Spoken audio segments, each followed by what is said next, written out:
Şimali Amerikanın relyefi ilə tanış olaq. Gəlin burada sizə ucqar nöqtələrini göstərim ilk öncə. Deməli uşaqlar, burada şimal ucqar nöqtəsi Merçisondur. Bura Butia yarımadasıdır. Butia yarımadasında Merçison burnudur. Burada Labradorda Saint Charles ucqar şərq nöqtəsi. Qərbdə Uels şəhzadəsidir. Cənubda isə Mariato burnudur. Deməli bu iki dənə burun Kanadanın ərazisinə düşür. Bura düşür ABŞ-ın ərazisi. Burada Panamadır. 4 dənə ucqar nöqtənin 4-ündə dedik və iqlim qurşaqlarını da deyək. Bax, bura Arktik iqlimin Arktik səhra təbii zonasındadır. Bu ikisi subarktikin tundra təbii zonasındadır.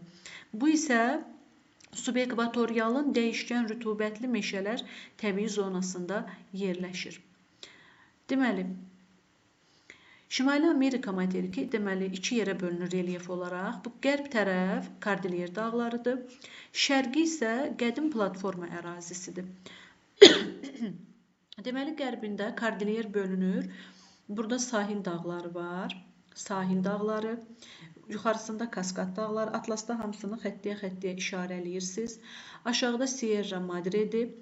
Bunlar olur Kaynazoy erasının, bu hissə cavandır və bura Kaynazoy yaşlıdır. Burada Qayalı dağlar yerləşir. Siz xəritədə xəttləyin. Qayalı dağlar, o Mezozoy yaşlıdır. Ümumiyyətlə bu ərazilər, bu orta ərazilər, Meksika yaylası filan hamısı deməli Mezozoy yaşlıdır. Buradakı vulkanlar da Mezozoy erasının vulkanlarıdır. Materikin bu hissələri isə qədim platformadır. Yeganə deməli dağı Appalaçdır ki, bu da Paleozoy yaşlıdır. Appalaç Paleozoy yaşlı yeganə dağıdır. Appalaçın ən hündür zirvəsi Mitchell 2037 metr. Kordilyerin ən hündür zirvəsi McKinley'dir. Buna Denali də deyilir. Hündürlüyü 6194 metrdir. Kordilyer dağlarında fəaliyyətdə olan deməli vulkanlar var. Gəlin baxaq. Demək uşaqlar, bax burada gördüyümüz Rainier'dir. Rainier, Shasta. Bura gəlirik, Meksikada 3 dənəsi var. Kop, yəni ki, Colima, Orizaba, Popo. Aşağıya düşsəz, sizdə atlasda görünür hamısı. Toxamulco, Momotombo, hamısı bura qədər gəlir, çıxır. Bir də göstərirəm. Baxın, burada Rainier, Shasta, Colima, Orizaba, Popo, Toxamulco, Momotombo vulkanlarıdır və bunlar Mezozoyun vulkanları sayılır. Sonra gəlin yarımadalarına, adalarına diqqət eləyək. Burada Alyaska yarımadasıdır, Kaliforniya yarımadası. Burada deməli Yucatan, siz qeyd eləyin, üstündə yazılıb Yucatan. Yuxarıda Florida yarımadası. Burada isə Labrador. Burada Butia yarımadasıdır, hansı ki orada Merçison burnu yerləşir. Sonra gəlin indi adalarına baxaq. Baffin torpağıdır. Grenlandiya dünyanın ən böyük adası burada yerləşir. Sonra Baffin torpağını dedik. Banks, Victoria, Devon, Ellesmere. Buradakı adalar, baxın bu ortadakı adalar Şimali Amerika ilə Cənubi Amerikanın ortasında. Bunlara Andil adaları deyilir. Böyüklər Böyük Antildir. Kuba, Haiti, burada Haiti, Yamayka, Puerto Rico. 4 dənəsi Böyük Antildir. Digər kiçik adalar isə Kiçik Antil adaları adlanır. Ümumiyyətlə böyük adalar adətən materik mənşəli olur. Kiçik adalar ya vulkanik ya mərcan. Məsəl üçün bax bu Baham adaları mərcan mənşəli adalardır və həm tropik işıqlanmadadır, həm mülayim işıqlanmadadır. Görürsünüz, tropik xətt kəsibdir. Ona görə də deyirik ki, Baham adaları mərcan mənşəli adaların həm tropik, həm mülayim işıqlanmada yerləşən adasıdır. Sonra uşaqlar görürsünüz ki, Şimali Amerika materiki ekvator xətti, bax burada da görürük sıfırıncı. Ekvatordan şimaldadır. Greenwichdən qərbdədir. Yəni iki yarımkürədə yerləşir şimal və qərb yarımkürələri. Şimal qütb dairəsi kəsdiyinə görə deməli yuxarısı düşür şimal qütb işıqlanmasına, aşağısını tropik kəsdiyinə görə cənubu düşür tropik işıqlanmaya, ortası isə düşür şimal mülayim işıqlanma qurşağına. İndi gəlin baxaq materikin hansı ovalıqları var. Deməli, uşaqlar, burada böyük düzənlikləri görürük. Dedik ki, böyük düzənliklər Kordilyerdən platforma hissəsinə keçiddir. Yaxud da tərsinə, düzənlikdən dağa keçiddir. Böyük düzənliklər. Burada mərkəzi düzənliklər yazılıbdır atlasınızda. Sonra, burada Meksika yaylasıdır. Meksika yanı ovalıqdır bura. Bax, bura ölkə olaraq Meksikadır. Meksika yaylasıdır. Meksika yanı ovalıqdır. 3 dənə Meksika ilə bağlı coğrafi obyekt adı çəkdik. Plus-dakı Meksika körfəzidir burada. Bunun yanında baxın burada Atlantik yanı ovalıqdır. Burada da Mississippi ovalığıdır. Mississippi deməli Şimali Amerikanın ən böyük çayıdır həm də Mississippi ovalığından axır. Düzənliklərimiz bu qədər. Bir də var yaylalar. Bu Kordilyerin bu tərəfi dedik ki, cavandır. Bu tərəfi Mezozoy yaşlıdır və ortada 5 dənə yaylası var. Hansı yaylalardır? Yuxarıda gəlir Yukon, sonra Colorado, Böyük Hövzə, daha doğrusu Kolumbiya, Böyük Hövzə, Colorado və burada Meksika yaylası. 5 dənə yayladır. Deməli nə oldu? Sahil dağları oldu. Sahil, Kaskad, aşağıda Meksikada deməli Sierra Madre dağları. Bu tərəfdə qayalı dağlar, ortasında 5 dənə yayla. Bu oldu Şimali Amerika. 2 yarımkürə, 3 işıqlanma qurşağında yerləşdi dedik. Bir dənə cavan dağ hissəsi dedik sahil dağlarıdır. Qalanı Mezozoy yaşlıdır. 3 dağın, 3 eranın dağı var burada. Yəni Paleozoyda Appalaç, Mezozoyda qayalı, Kaynozoyda sahil Kaskad dağları. Sonra Cənubi Amerikadan danışım sizə. Deməli Cənubi Amerikanın ucqar nöqtələri göstərək burada gəlin. Şimalda Qalinyas burnudu görürük. Q-Q'da Qalinyas Kolumbiyadadır. Q-Q'da. P-P'da Parinyas Perudadır ölkə olaraq. Burada Braziliyada B-B'da Braziliyada Branco, Cabo Branco.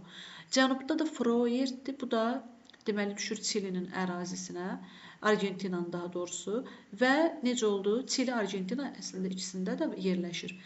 Və belə deyirik. Q-Q'da Qalinyas Kolumbiya, Parinyas Peruda, Branco Braziliyada, Froyert Çili, Argentina tərəfdədir. İqlim qurşaqları olaraq bu yuxarısı düşür, deməli subekvatoriala. Bura düşür tropik səhra. Bura tropikin rütubətlisidir. Bura isə mülayim iqlim qurşağıdır uşaqlar.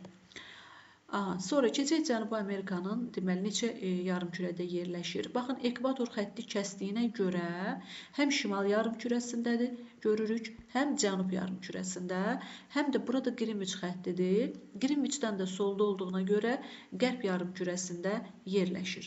Görürük ki, bunun bir dənə qırıq xətt kəsibdir. Deməli, neçə işıqlanmadadır? Bəli, 2 işıqlanmadadır. Cənub mülayim, yuxarısı da tropik işıqlanma qurşağına düşür. Şimali Amerika kimi bu da relyef cəhətdən 2 yerə bölünür. Bu qərb tərəfi Ant dağlarıdır. Şərq tərəfi isə qədim platforma ərazisidir.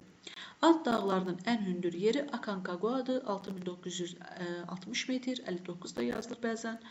Və burada da fəal vulkanlar var. Məsəl üçün, burada Ruiz, Cotopaxi, Chimborazo, Llullaillaco, San Pedro, Aconcagua vulkanları var. Burada adları görünmür.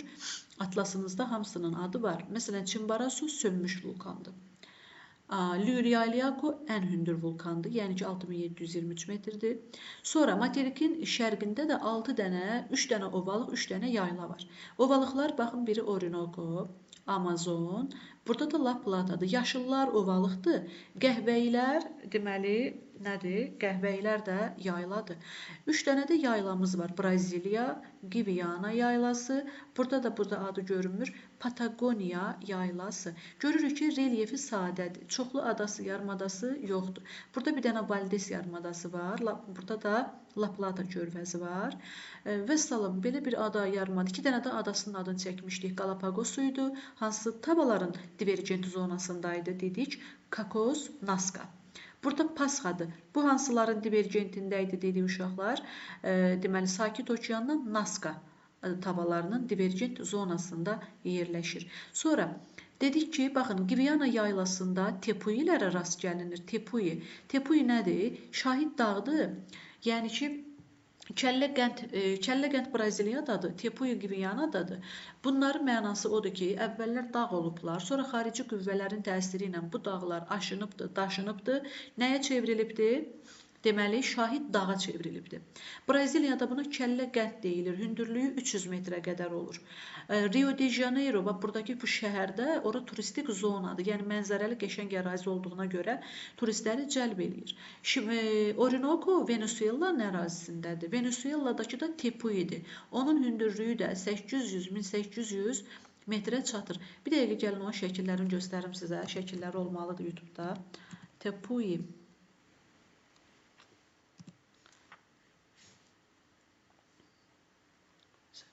Olaq 5 dəqiqə Tepui'ləri göstərim sizə.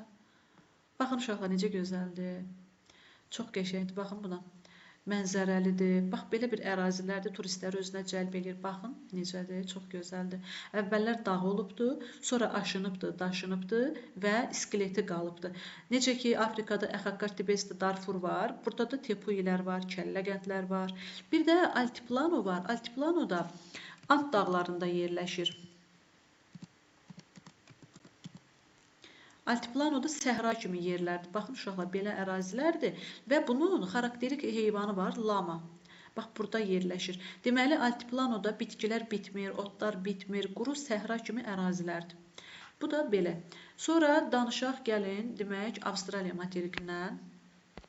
Avstraliya materiki də relyefi sadədir. Ümumiyyətlə, bir dənə diqqətlə baxın materiklərin hamısına.